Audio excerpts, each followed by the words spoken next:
Welcome to Offset. Larry and the Big Man, Larry Richert with Jay Caufield and Dave Ricchini, who is kind of here. He's the magic man. He has all the electronic tools for any question. He preceded artificial intelligence. Right, Dave? First time I ever heard intelligence in my name in the same sentence. That said, we're getting ready for week 3 in the NFL. Tonight, by the way, the Miami Dolphins host the Buffalo Bills. How about Tua? $50 million man, and they do not look good.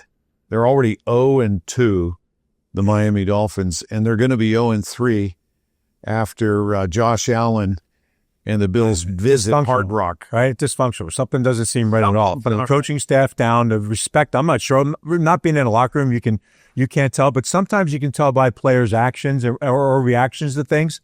Something's not right there, and it's not. I mean, there was always going to be a question mark in health with him and everything that went with that. But Tyreek Hill, you have to be able to handle all different personalities and what's going on. I don't see that being. Obviously, I use the word dysfunctional. Again, I'm not in the locker room. I don't exactly know what's up, where the problem is, but they don't have control over what's going on there, and it's going to be a mess. And after this one coming up, we'll find out. You know who the happiest man in Pittsburgh is because of that? Jalen Ramsey. Yeah. Oh, yeah. And Johnny Smith.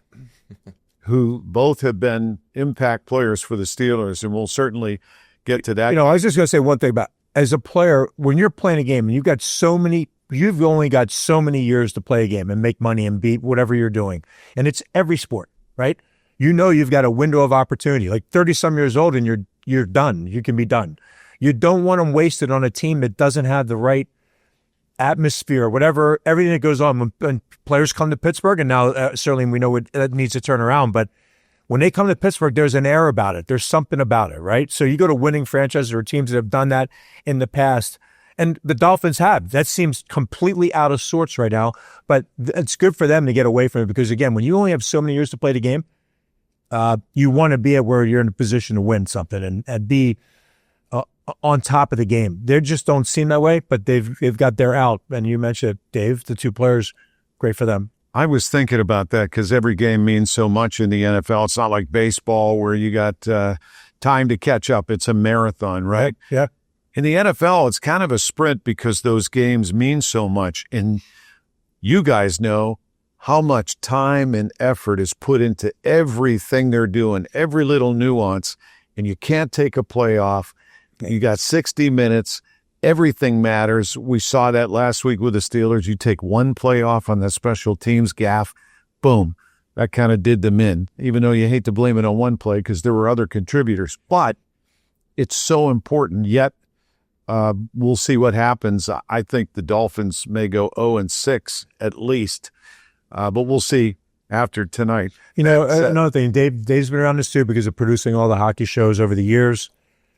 You know, football's different. Do you see a change mid-season? You know, where in the hockey world, you start off flat, and you might not make it through 15, 20 games, and the change usually helps.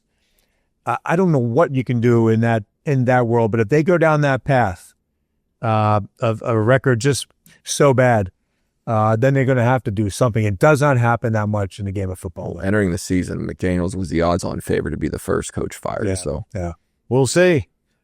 Their owner is a multi-billionaire, so they don't like to lose money, right? As soon as they see it, they didn't get their money at some point.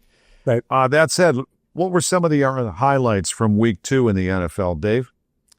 I'll start off with a week ago, the Commanders-Packers. You know, we saw the Packers in week 1 take care of the Lions, and that was one of the games we talked about. How would the Lions, recover after losing both their coordinators, offensive and defensive? And the Packers defense just made the Micah Parsons trade. He played limited snaps, but really shut down, which was a really good Lions offense the last couple of years. And then offensively, a good mixture, Jordan Love coming back, and they got Josh Jacobs. And I saw last week, Tucker Kraft really caught my eye at the tight end position because he's a guy that, kind of some George Kittle vibes when George Kittle first came in the league, a good blocker, but also can make plays in the passing game. And just think until Micah Parsons gets into the mix and gets accustomed to that defense and gets more snaps, they're pretty dangerous. I think I totally agree with Dave. I find them to be It's an attitude like T.J. Watt will bring to the Steelers, and when he's on his game and what it means when a player like that's on the field. Well, I think the whole Green Bay attitude of their on the defensive side, and it filters through the whole lineup, right? There's an attitude about them, and they're flying at the football. They're making it very difficult. They made Detroit look pedestrian, if you will. They came out, obviously, and turned that around. But for me, I do think, I'm with you. I think Green Bay, through 2 games, it's early, solid, and but they have been dominating the games that they've played against. And nobody thought, I mean, there was question marks going against Detroit and Washington, right? But they've looked very, very Jaden good. Daniels looked confused back there. Yeah. He couldn't find anybody there making it just. They got rid of, Green Bay moved on from Jair Alexander as well. And he goes to Baltimore. That was not bringing, some players that they expect so much more of. It's almost like they're happy to move on from some personalities that are like that, are divisive in the locker room. So they move on from it. They just have a great blend right now. And obviously the other part, and Dave, I know we're going back a couple of weeks now, but to usually trade within your same, it was like a no-no to trade within the division and or conference. Right. To think that you moved a player like that who's going to turn around a franchise, how they're looking at it. They're comparing it to when Reggie White came over to Green Bay. Always shocked when they move now. Trades are made within divisions and or conferences, and you're going to have to go through that team. I don't understand that. By the way, I want to thank One Team Media and Brian Hess and his team, including Logan Douglas, producing this episode, along with Odyssey Pittsburgh and 93.7 The Fan, led by our leader, Michael Spacciapoli. Brian and Michael put a strategic partnership together to make this happen, and we appreciate it. Yeah, and we're also really happy to have Rourke Automotive be a title sponsor. We talked about them opening up a new place in Cannonsburg, a 200,000 square foot showroom. But they've been phenomenal. Go out and visit the store, see all the new cars inside. But they are great from beginning to end. You purchase a car, they don't forget about it. They treat you very, very well. Thanks for being a title sponsor, Dave. Appreciate it. Let's talk about some of the other games from last weekend before we move on to this week. Where do you want to start, gentlemen? I think the KC Philly thing, because the KC, look, a lot of people, again, this is where we say it's early. When you talked about it, it's a sprint a little bit. You go 0-2, and the numbers don't bode well for teams that are 0-2. But KC and Philly, look, they've had a great run. When does it end? And it's almost, if you're that city, it's almost like a sad feeling. You can almost feel it, like starting to tip over the other way. But Philly looks strong. I think the first time in Patrick Mahomes' career, he starts the season 0-2. First time since 14. Yeah, so, but when you're trying to, look, he was trying to make things happen on his own and create, and he did. He was doing that. And they still were a catch away, a bobble away, a tip. That Kelsey has an opportunity. It goes the other way. He'll picked right at what? The goal line. Right at the goal line. Yeah. So I don't want to say that they're at this point, but it's turning over. And there's too many good teams in the AFC, and you can't be a team that doesn't have all pieces and all parts working. I mean, you won't survive that AFC side again, but they've had such a great run year after year. I wonder if this is going to be that year when it goes the other way. You mentioned Tyreek Hill when talking about the Dolphins. Since they lost him, they haven't been the same explosive team. They've won games. They've kind of, switched to being more of a run team with Isaiah Pacheco and Kareem Hunt.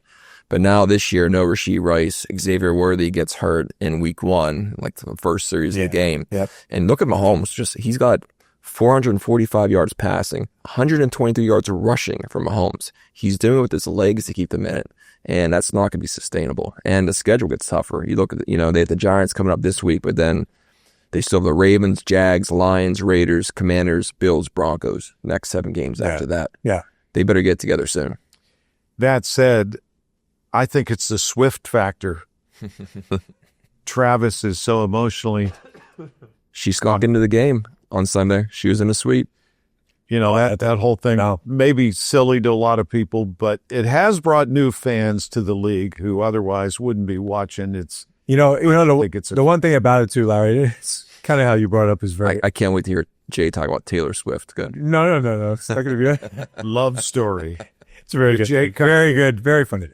And Larry, what I was going to say was that, look, the guys have earned that right to everything that goes with being a super athlete and winning teams and winning Super Bowls.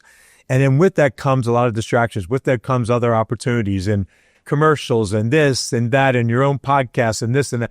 I bet if you know, that's tough to be a player. It's not tough. I'm saying tough, meaning you're focused. Players that play the game in the NFL and the NHL and the NBA, MLB, you got to be that laser focus all the time.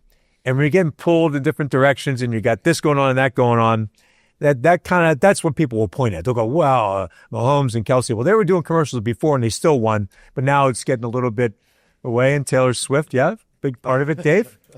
But just don't have to show her like, all game long. Listen, back in the day, Terry Bradshaw sang country music, put out albums, put out gospel albums, was in movies, did commercials. Then, of course, this was, while he was still playing towards the end of his career, nobody said anything about that. He won 4 Super Bowls in 6 years. So but it's not new. Yeah. And back in the day, probably too, like even in hockey world right now, when your season ended, it was up to you to keep yourself in shape and get ready to go for training camp.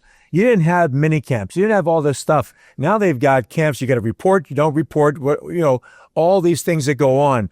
And I agree. If you're successful and you keep winning, go ahead and do whatever you need to do. But when it's not, I even heard of guys, I forget who was calling out Micah Parsons because he was doing a podcast last year during the season.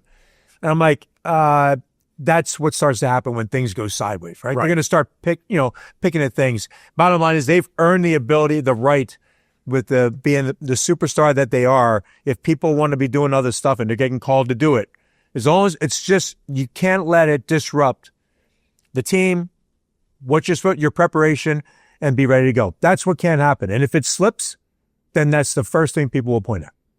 Yeah, I'll get off my soapbox on that. No, but you're right about that. If you're winning, it's all good. Yeah. As soon as you start losing, and you can see how sour people get in a hurry. Quick. Yeah. Well, and I know, so Larry, we had the one other game we were going to talk about, and I know you. Yeah. Start off with it, Dave. Yeah, that's one of the takeaways from the first 2 weeks is Daniel Jones. Yeah. And we've seen this now a few times in the league where a guy is drafted, whether it's New York or some other cities, first round, high second round. You had Daniel Jones, you had Justin Fields, you had Geno Smith, and Sam Darnold, who you just saw in Pittsburgh this past weekend. And it takes sometimes to get out of New York City until they kind of find their own. Baker Mayfield, not the same, but drafted by Cleveland. Then he has a couple stops, Carolina, L.A., and then goes and has success in Tampa Bay. So Daniel Jones is the guy coming out of Duke that I actually liked. I kind of thought not to the same caliber, but some Andrew Luck vibes, Duke, smart, cerebral quarterback, could move with the legs, could throw, accurate passer, just never clicked in New York. And then last year, what happens? He gets cut in New York, gets claimed by the Vikings, spends some time with Kevin O'Connell, who I think is a great offensive mind and a great quarterback guru. And now what happens? He gets a chance in Indianapolis, and he's excelling. Limited mistakes, 2 sacks, no interceptions this year, and the Colts are doing well. I think the same thing. I think that's the story right now. On top of the teams in the games we just mentioned, certain teams are off to a great start. An individual player, totally agree with that. Daniel Jones has been, there was even they were commenting about, he was named the team captain just a couple of weeks ago, and how even inside the locker room, guys were rolling their eyes at really, that kind of thing.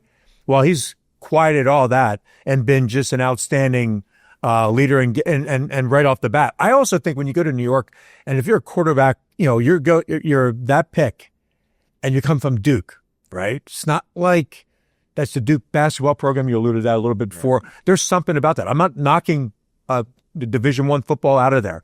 But if he was an SEC player coming out of the SEC, would they be more patient with it? Would the fan base be more patient with it? Who was here? Who was drafted also around him, and they took him, right? So they he was drafted to replace Eli Manning. Yeah. So that's a tough.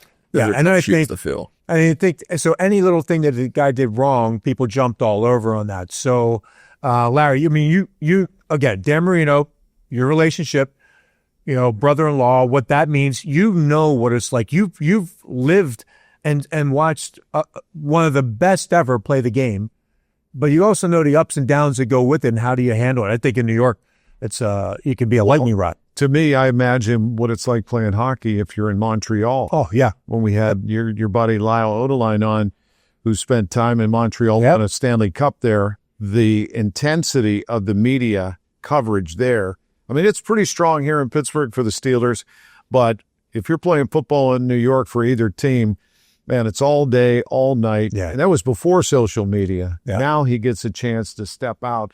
I think they're one of the sleeper teams, and I expect them to be in the playoffs. I mean, on top of it, they got Jonathan Taylor too, right? I mean, the running game, 165 yards, and then you couple that with a guy throwing for 300 yards who's protecting the ball too, right? So, and they're flying to the ball. I mean, they got to feel something there. I agree. A sleeper team that I don't think people were giving much thought about. And they look really good through first 2 weeks of the season. 3 quarterbacks drafted in his class. Kyler Murray was first. Dwayne Haskins was later. Not a lot of talent around him. And T.J. Hawkinson's a couple guys. They could have had Devin Bush instead of the Steelers. So could have saved the Steelers in that one. But not a real quarterback class. Yeah, it's kind of an interesting class right there as far as quarterbacks go. But yeah, and you know what I mean about saying, I'm not knocking a Duke football program, but it's not like, hey, you're not wrong. See, I covered these games. Pitt and Duke have played. I've been there multiple times over the years. It's not Duke basketball in terms of the interest and level. However, Jones was a player then. The reason he got to the NFL is because he was a player. He made plays with his feet. He was smart. So, while the program isn't as vaulted as many other college teams, I think he's an exceptional player, and he's showing that right now. And so can he sustain it? Yeah, and Dave made a real key point that he spent time in Minnesota might have been something to just let him settle in, see how something's run, and move on there. So it's great, and I agree with that, Larry. That's good, great for him. All right, let's move on to the weekend coming up. I want to start, though, with the big news for Steelers fans and around the league is an injury in Cincinnati that's going to put their starting quarterback apparently out for possibly 3 months. Yeah. Joe Burrow's has got some kind of thumb injury, and it doesn't toe. Turf toe. Thumb toe, same thing. Last year was the wrist, right? They said it was like a turf toe. Remember, apparently that's very, very painful. That ended Jack Lambert's career. Yeah. For people that don't remember, Jack, one of the toughest guys to ever put on a uniform in any sport.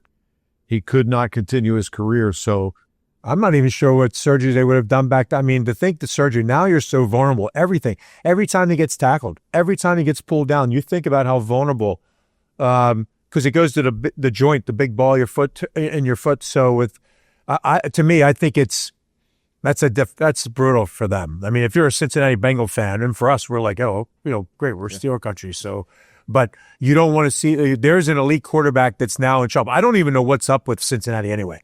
I can't even tell with the weapons they have on offense. They just don't have it going. But was it Browning that came in for? Was it Jake Browning? From UW. Yeah. So he comes in and does a good job, and now he's got the feel of the game, and maybe they'll rally around that. But that's tough when you lose somebody like that, because the only reason why they were anything at all was they made a push coming back with the weapons that he had and Joe Burrow doing what he's doing. So losing an elite quarterback like that, that's tough. And you don't know, like you mentioned, Lambert. That's when you can't move correctly. He described it once, and he said it was excruciating. Yeah. That said, it's time for the big man blitz before we get into week 3. Jay? Yeah, I hate, that part. This is the part that kind of we all think about, and after watching the play, I got to go with the idea that Caleb Johnson, and I'm talking about it from the standpoint of, it's a responsibility given you. You're a return man. You should know every little thing so you're not thinking. Like I always remember even my dad saying, you can't think. You got to react when you play a game. Whatever game you're playing has to be a reaction, right? And especially in moving sports that we all play. But you need to know and understand the rules. So there's no question mark whatsoever. And if you're not sure, the one thing you should at least do is get after the ball and cover it up. And don't act like, there's no big deal. I'm not sure. I could win in the end zone. What's a free ball? That's the part that I think will drive every coach crazy, every fan crazy. You can react and at least make an effort. Did it got by you? A mistake happened there. You missed. It gets over you, especially with the new rules in the kickoff game. But for me, you got to be Danny Smith. There's no way coaching, especially in a game of football, ad nauseum, they will continue to harp on meeting after meeting and understanding rules. I would find that you'd be so sour as a coach if that happened and you went over it. I can only say to you, Larry or Dave, so many times, do you understand the rule? Yeah, I understand the rule. You sure you understand the rule? Yeah, I understand the rule. Okay, we've gone over it, and you don't understand the rule. And that happens. And again, it happens in every sport. But on the big stage like that, game, here are your game, you're in a tight game. To me, that's something that can happen, and it's a responsibility that you have. Everybody has a role, responsibility, and you need to understand and provide and fulfill your role the best you can. But you got to understand what's going on. And the fan base here can't stand when there's not an effort to go back and try and get after the ball. That part.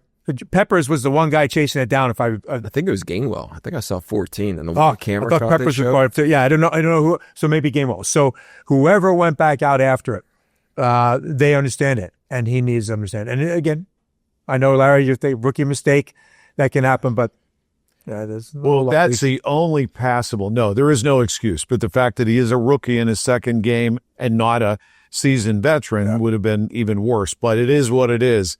That said, Dave, Jay's talking to a guy that once, when our charity hockey games, was talking, and then it was my turn. I jumped over the boards, kept my head down, skated straight, took a slap shot, hit the post. The problem was it was in our own goaltenders. And Ski said, "What are you doing?" They call me Richet, right? Anyway. But you can never be mad at Larry. So we never could be mad at Larry. That was entertainment. They tortured me for years because of that. Before we move on, though, speaking of special teams and kickoffs, did you see what the president tweeted yesterday? No.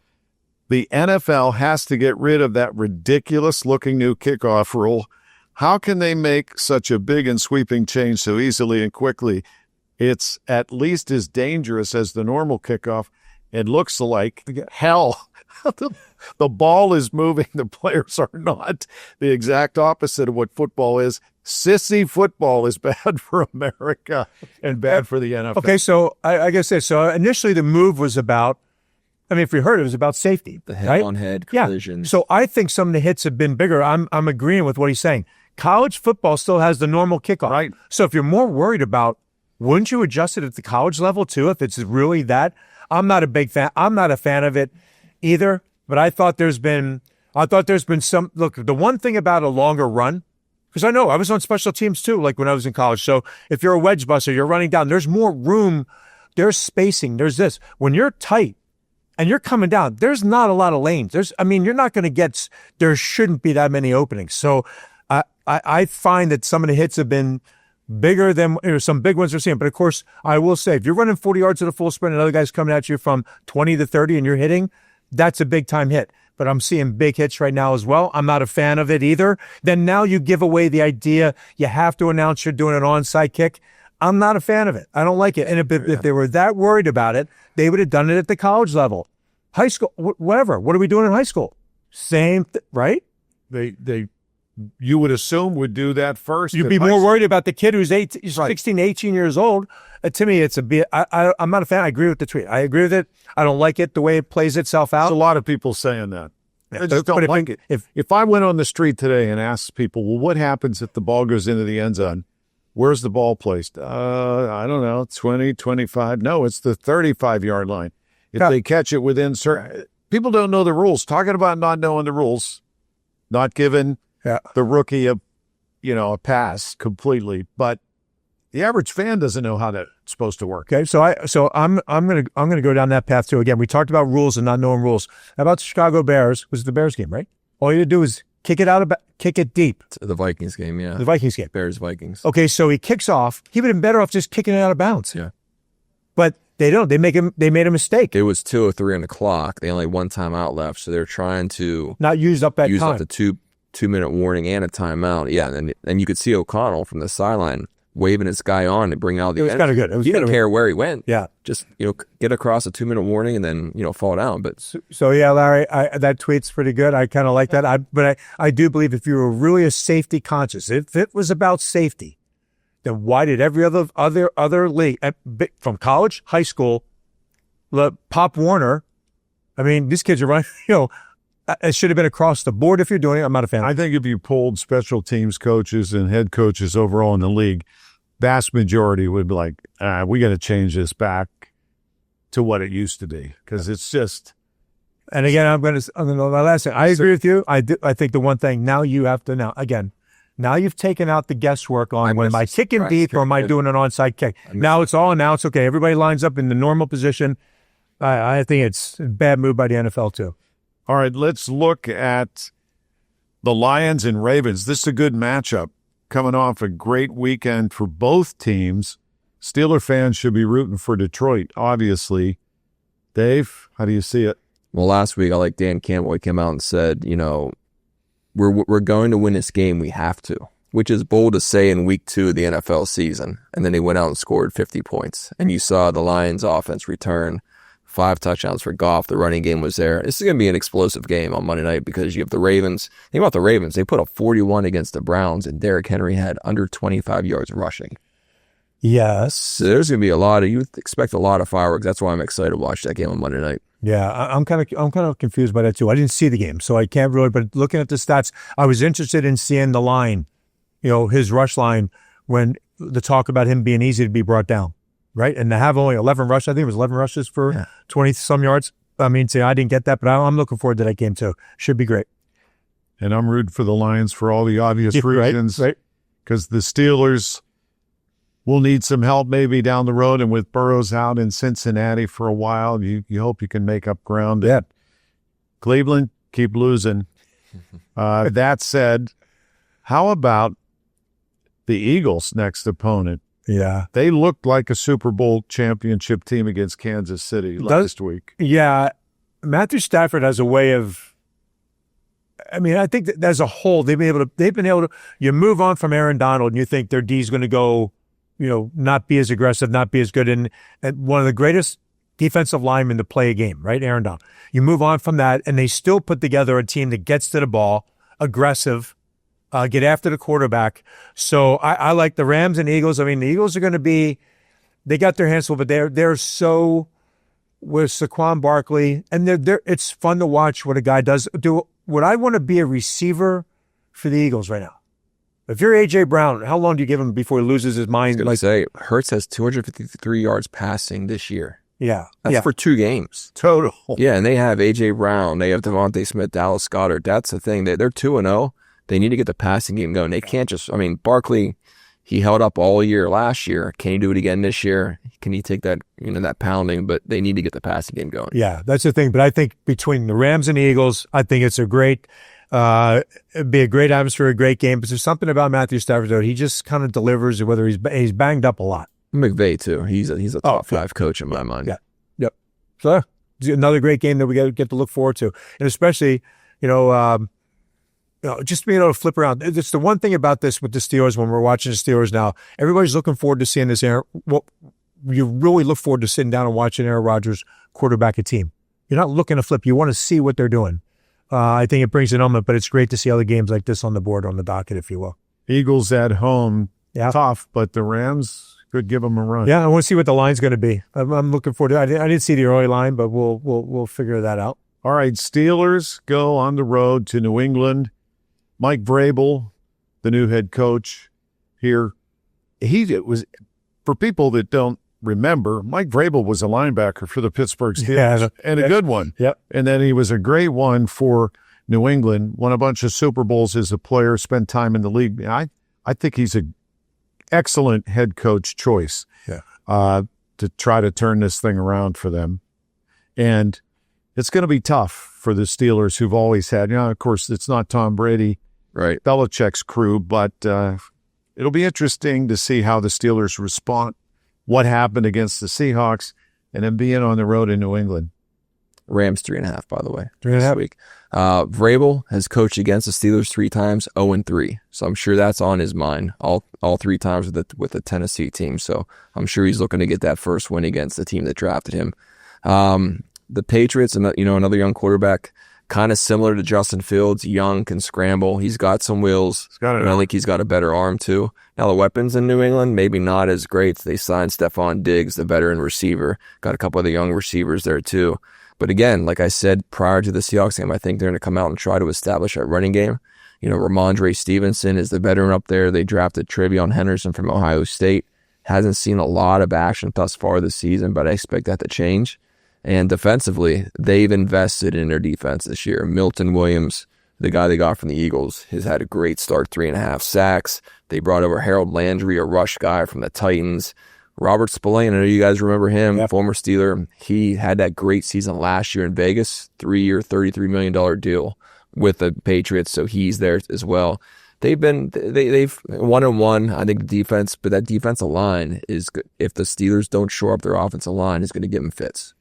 Yeah, I'm a big fan of the Mike Vrabel situation, him being the coach, Larry, as you said. I mean, everybody, the respect level that comes from the players when they walk in the locker room. I've referenced that I think I was just talking about the other day, too, with my wife. Alicia and I were talking about it, and I said, it's like Rick Tocchet in hockey. Like, when you earn a level of respect when you played the game and you've done every phase of the game, there's immediate, respect when you walk in, right? There just is. As a player, when you walk in, if everybody, understands about Mike Vrabel and what he's done as a player and now in the coaching world and where it's at. So I like what he brings. I think, as you talked about May, his numbers are very they kept it under control. 19 to 23, 230 yards passing, 2 TDs.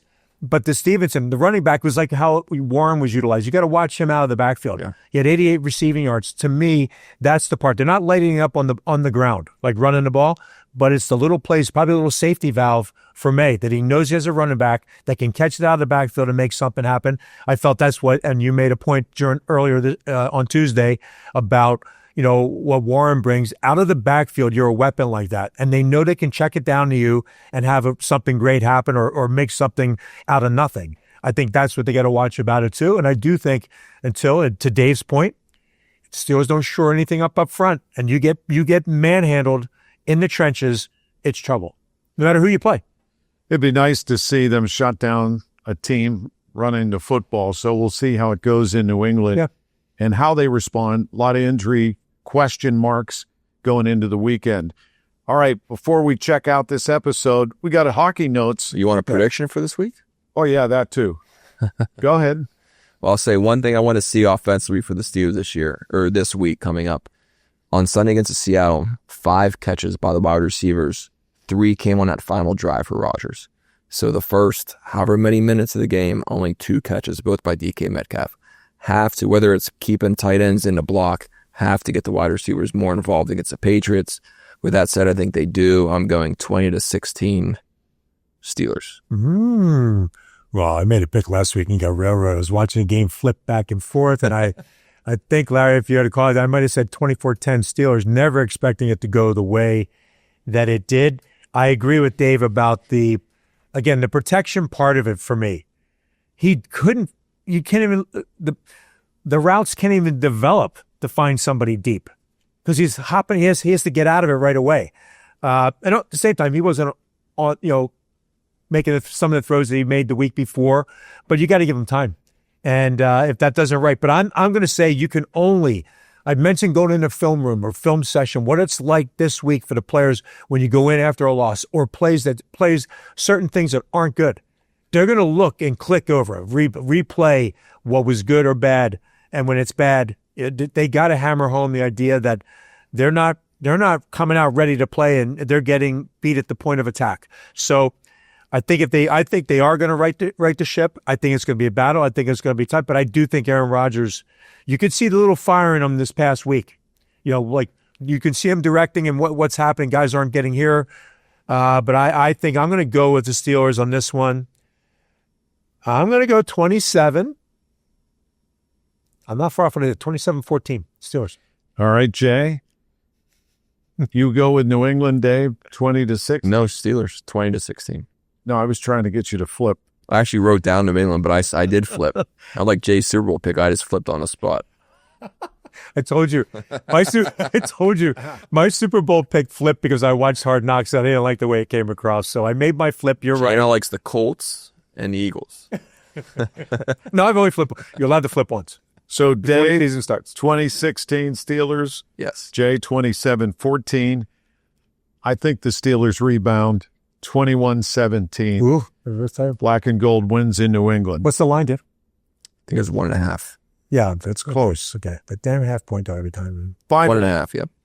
Jay, I can't believe it. Hockey season is not only coming, it's here. The players up at the Lemieux Center game, the first preseason game is a week away. Yeah. But it's the special game that they announced last week that has people, maybe for the first time in memory, selling out in hours a preseason game and now premium price tickets to see this game. Yeah. Why?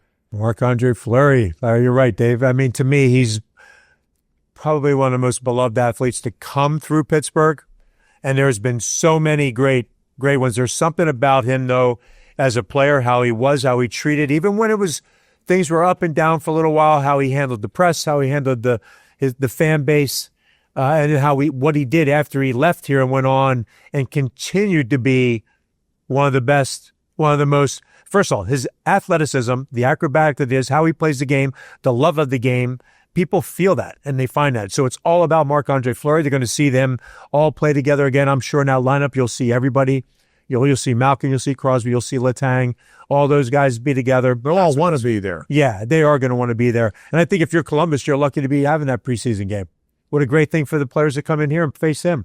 To me, he's just one of those guys that he truly was that type of athlete that was giving of his time, but just, I said, beloved by the fan base here. And it'll be a great night for the Penguins and all the players that were part of him and his teammate for a long time. Yeah, and for those that don't know, he's coming back to play in that game and is going to retire from the NHL as a Pittsburgh Penguin, which I think even enamors him more with the fan base. Yeah, watch him shut down Columbus and everybody's going to be going, hey, yeah, can you sign? Oh, pretty good contract. Wait a minute, can you stick around for a minute? I hope it is similar. I don't know if you saw last week in Chicago, Anthony Rizzo's retirement. Did you see that one? Where, so the fans at home did check it out because it was great. He threw out a ceremonial first pitch, officially retired as a Cub, then went to the left field bleachers and said, I want to go out there and have a hot dog and some beers. Awesome. Then the first inning, a rookie hits a home run to him. He goes to catch it, drops it, and you can see him mouthing to the camera, that's why I retired. Like, I hope, it was a good clip. So Flower, if you maybe play one period, then get yourself in the stands, go up in the suites, enjoy a beer, maybe get a stray puck, who knows? You're right, Jay. One of the most beloved athletes in the city's history, with a few Stanley Cup rings to go with that. Yep. All right. Outstanding, Piss. That's it for this episode. We want to thank One Team Media and again, Logan Douglas for helping produce this magic. From 93.7 The Fan and Odyssey Pittsburgh, Michael Spacciapoli, really excited about this strategic partnership. And Big Man? Yeah, also Rourke Automotive, our title sponsor. Dave's been behind us from the beginning. We're very appreciative of it. And again, they do a great job from beginning to end. Offset with Larry and the Big Man and Dave Ricchini. We'll catch you on Tuesday. Have a great weekend. Good luck with all your picks. And that's a wrap.